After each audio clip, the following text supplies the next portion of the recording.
Hello, Assalamualaikum, and a very good morning to everyone, and welcome back to our segment Coffee Talk, and welcome to these three lovely ladies right here with me. But before we get to know them, let's do a little bit of an overview about today's topic, which is workplace etiquette. So workplace etiquette is the code of ethical behaviors regarding professional practice and action among the members of a profession in dealing with one another. So in utilizing etiquette in the workplace, it can ensure that everyone feels comfortable while being productive. So the question is, how can we create a professional, mutually respectful atmosphere and also improve our workplace etiquette overall? So these are the questions that we will be discussing today with these three panels right here with me. Okay, so before we get into the question, let us, give them the stage and introduce themselves. Thank you. First of all, I would like to thank you Coffee Talk for inviting me as a panel today. Nice to meet you, me as ASMA and two other amazing panel with us today. I am AZWANI, the Director Manager of Human Resource for MOHD. I hope this show will benefit all audience and be the future reference at your workplace. Thank you, Ms. AZWANI. Pleased to meet you, Ms. ASMA. It's such an honor to be invited to talk at Coffee Talk. Okay, so I am DAUD. I've been with Cornerstone Public Takaful as an insurance agent since 2020. So as someone who's been working with Insurance Corporation for 3 years, I would love to share my perspective on workplace etiquette and appearance, as it could help us in all ways. Okay, that's all. Thank you. Hi everyone. So it's a pleasure to be here today with such amazing people, which I hope to gain knowledge from our discussion. So allow me to introduce myself. My name is NURUL Izzati and I am a secondary school teacher from BINTI International School. So today I will be sharing workplace ethics, especially in school settings, which are mostly involved with teachers, students and also parents, but I believe it can also be applied in other working environments. Okay, thank you very much to Miss AZWANI, Miss Diana and Miss Izzati. It is such an honor to be in the same room with such respectful figures. So as we can see, they are from various backgrounds of professions, so we can have different perspective on the topics that will be brought up today. So without further ado, let's start off our segment, okay? Alright, so how we present ourselves in the workplace are very important. So as they always say, communication is the key. So as humans, communication is the ultimate way of us to connect with one another, and this also applies when it comes to work settings. So especially when it comes to working with colleagues or co-workers. And so I want to ask Ms. Izzati, okay, so would you care to share with us how we can adopt workplace etiquette when among our fellow colleagues? Sure, thank you, Ms. Asma. So, working as teachers, we spend most of our time with our students, right? As our main job is teaching, but we also communicate with our colleagues, which are fellow teachers, during at the office, to discuss about programs or maybe about our students' problems, or maybe just casual interaction after class. So, it's important to know how to communicate well with your colleagues to maintain a good and healthy relationship in the workplace. So, first of all, we must treat each other respectfully and address them the way they want it to be addressed. So, for seniors, we have to make the newcomers feel welcome, and for the newcomers, we have to treat our seniors with respect. And in terms of addressing our colleagues, it is better to address with title like Mr. or Mrs. unless they prefer to be called by name. Okay. And secondly, we need to set boundaries between personal and work life. Sometimes I understand that we do have many things on our plates, right? Like we have a lot of problems, but we have to try to keep it professional by not sharing too much problems about our personal life. Though it's it's good to share our problems sometimes, like to have emotional support, but sharing too much problems might bring more harm than good, because we might lose focus on our main responsibilities at work. And when we tend to share too much problems with our colleagues, it might spread around, and we have to deal with the consequences, right? So the last one is, in order to have an effective communication at work, we have to practice constructive feedback. So that if there are any problems, we have to support each other and help each other improve. Okay, if there are any misunderstandings or conflicts, we should not gossip with our colleagues, but we try to solve the problems instead, and do not avoid each other, and find the right time to discuss the solutions.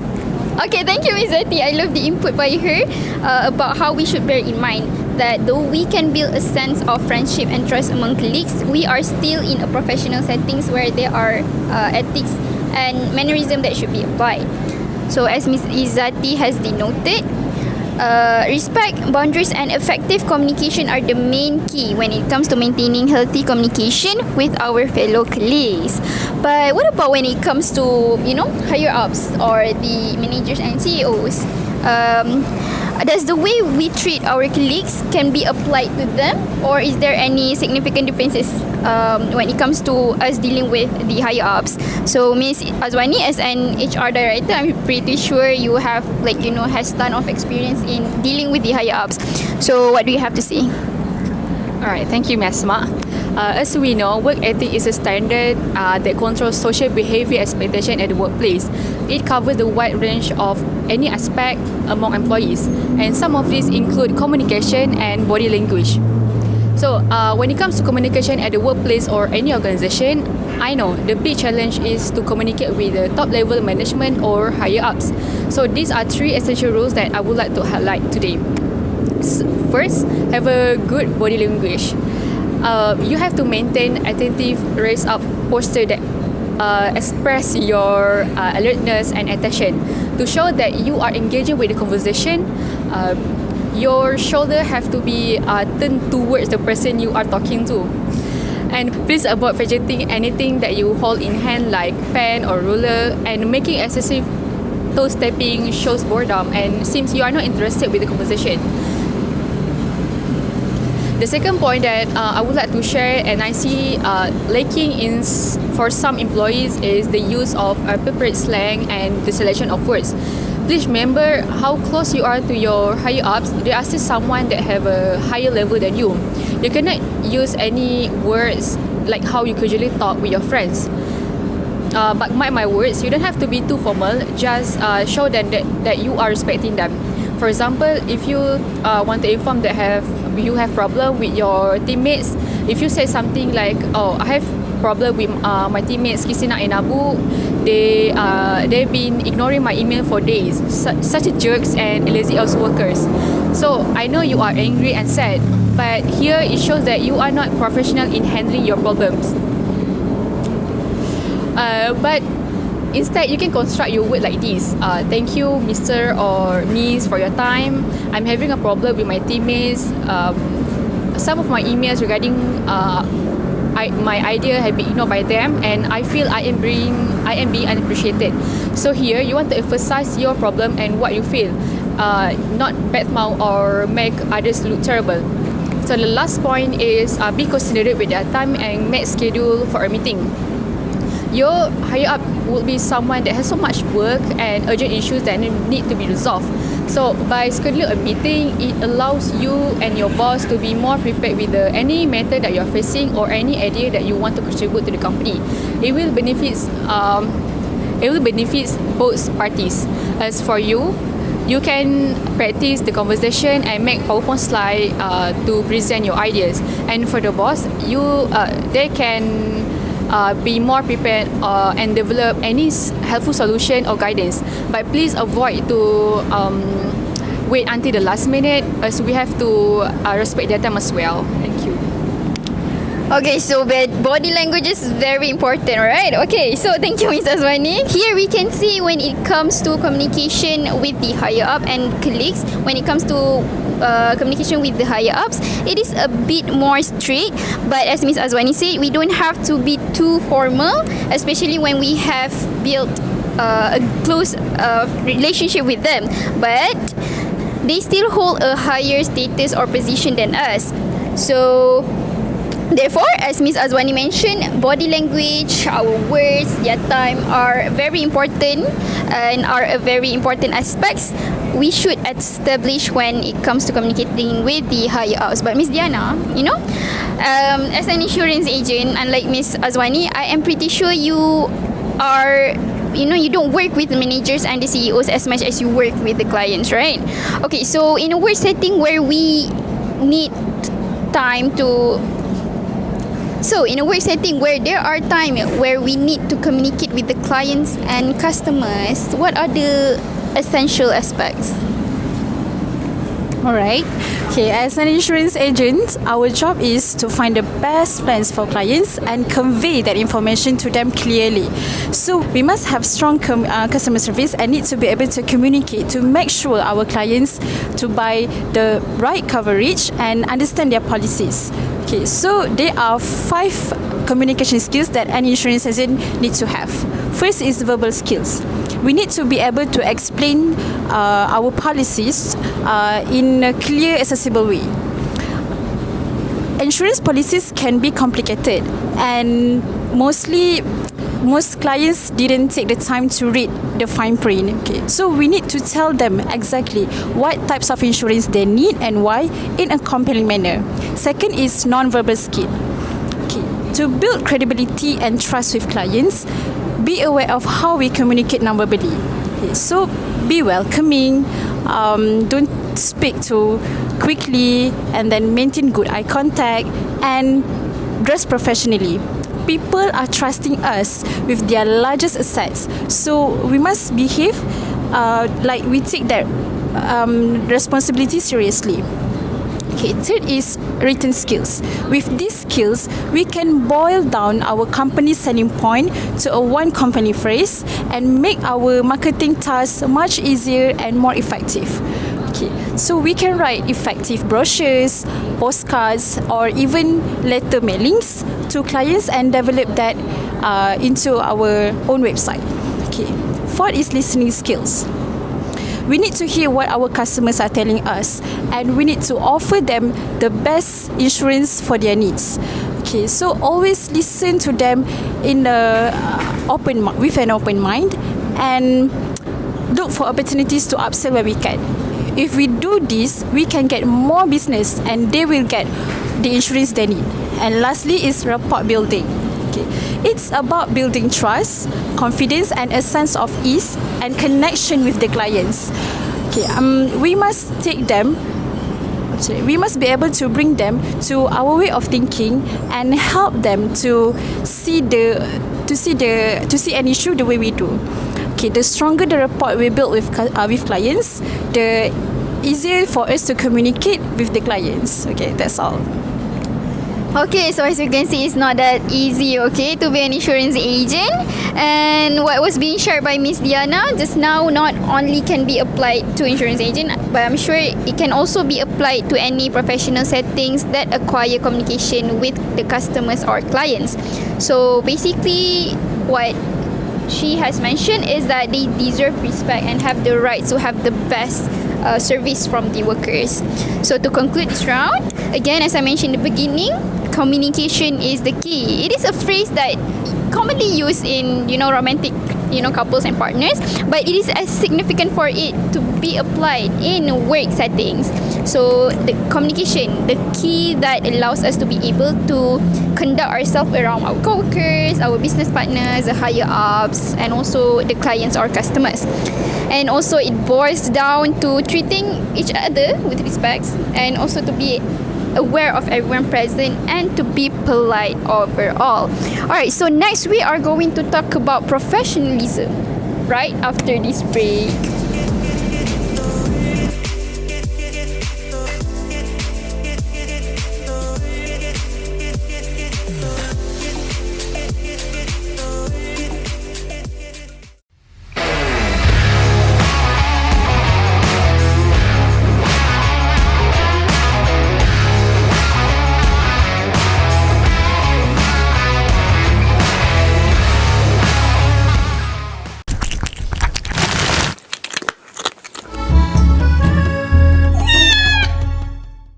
punya kerja kan.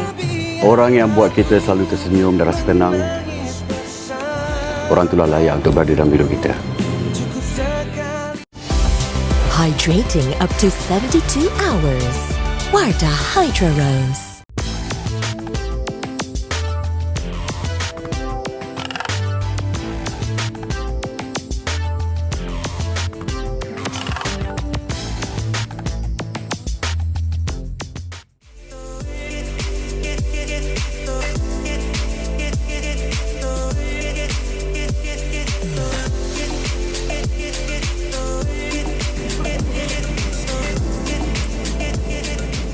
Okay, so we are back with Coffee Talk. So just now we have talked about communication. So now let's talk about professionalism as a whole.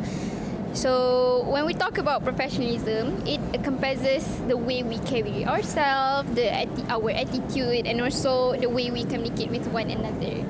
So first, professionalism and emotions. Those two are related to one another because there are some times where emotion may get in our way that lead us to be sort of unprofessional.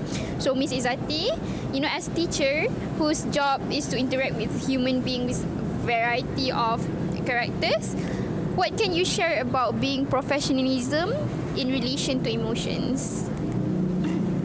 Okay, so working as teachers, we have to deal closely with students, right? So it's important to know how to cater them well so they can engage well with the learning process in the classroom. So sometimes it's hard to grab the students' attention, especially when the subject is heavy or boring. So as teachers, we have to deliver our lessons to make sure the students understand, but also in interesting ways so they are interested in the topic. So we must keep the balance between being strict and also being casual with the students. So there are times when we can make the class fun, but there are also times where we have to be strict so that the students are can be more serious in learning. Okay, and next is as someone older,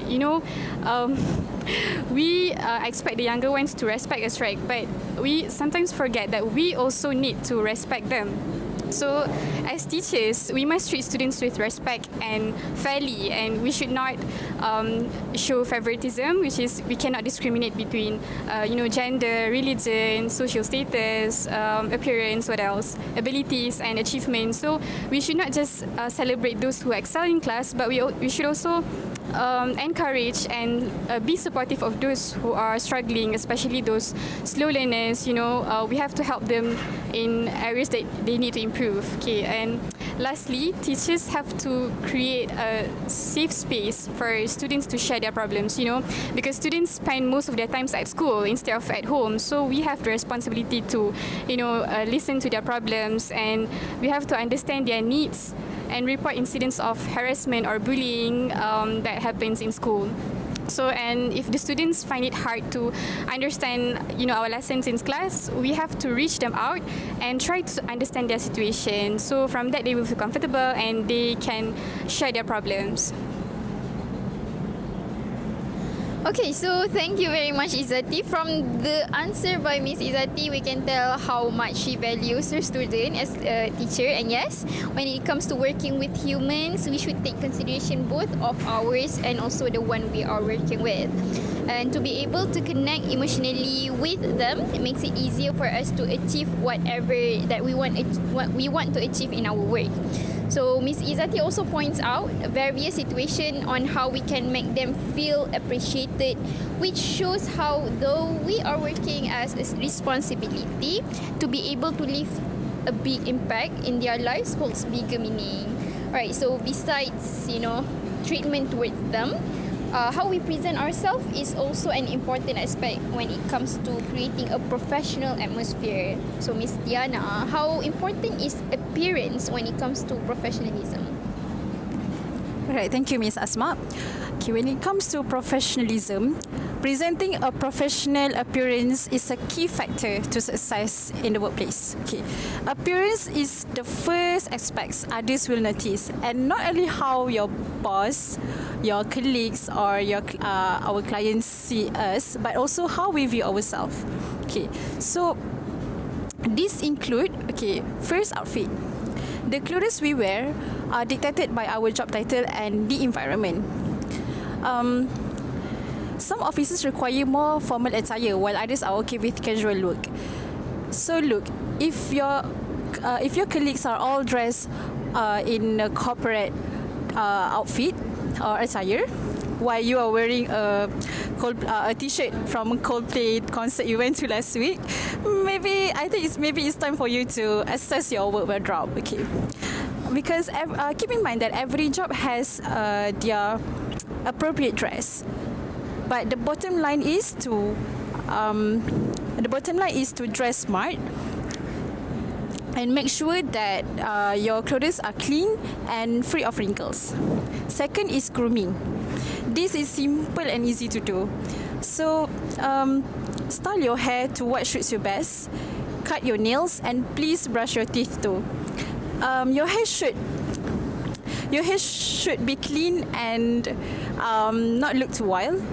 And then if facial hair is allowed, make sure to keep it groomed and clean. So before you go to work, ask yourself, am I clean and tidy? Are my nails are trimmed? Is my hair is groomed? So you must be able to look in the mirror confidently and know that you look well in together. Third is makeup and accessories. Looking professional and looking stylish might not always mean the same thing, right? So if your everyday look includes a lot of makeups, try and keep your makeup to a minimum for work. Accessories also are the extra things to wear that might be good to wear, but keep it simple and small. Do not wear too many accessories on your body, as it will distract others from things you have to say. And lastly is smile. Have you ever met someone who never smiles? Right? It's hard to feel comfortable around someone who doesn't smile, right? Okay. So whether you are working with clients or co-workers that co-workers every day, a smile goes a long way. A smile lets people know that we are friendly, easy to talk to, and it can change our whole state of mind. So the next time you are in a bad mood or facing a challenging situation, stop and smile. And see how your attitude changes. Okay, that's all. Thank you. Oh, well. Okay, smile, everyone, smile. Okay, so how we present ourselves, as what Miss Diana said, including our outfits, our hygiene, the image that we put on ourselves are the key in being professional in our workplace.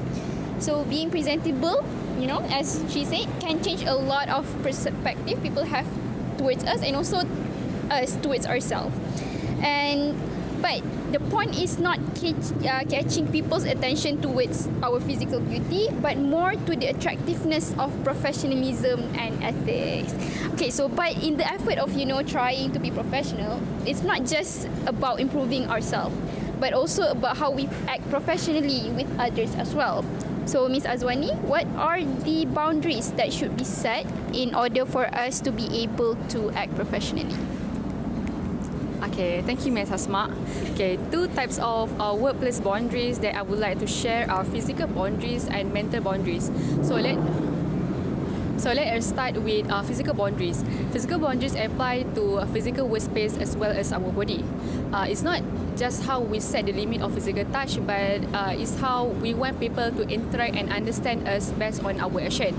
For example, telling your colleague that you want a me time, but not actually telling them by having a lunch break alone, and also saying that you are busy and you want to focus on your work by closing your door. So if you see your colleague do one of those, please don't bother them and just let them enjoy their time at the workplace. Another thing that need to remember when you work with opposite gender, nodding your head and saying thank you is enough. Other than offer to shaking hand or hugging us, many people find it quite uncomfortable to have a physical touch, especially when they are at the first day of their workplace. So the second point is mental boundaries. having a long period of working hours can be really tiring.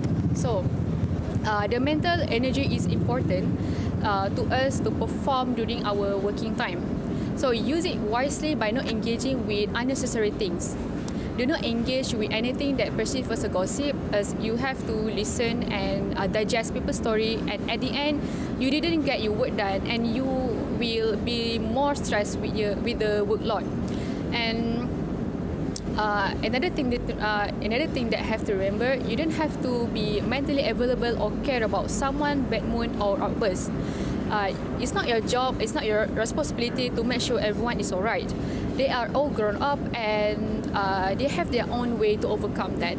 That's all from me. Okay, alright. So from the input that has been given, we can see how it is actually not that easy when it comes to being professional, but it is still manageable.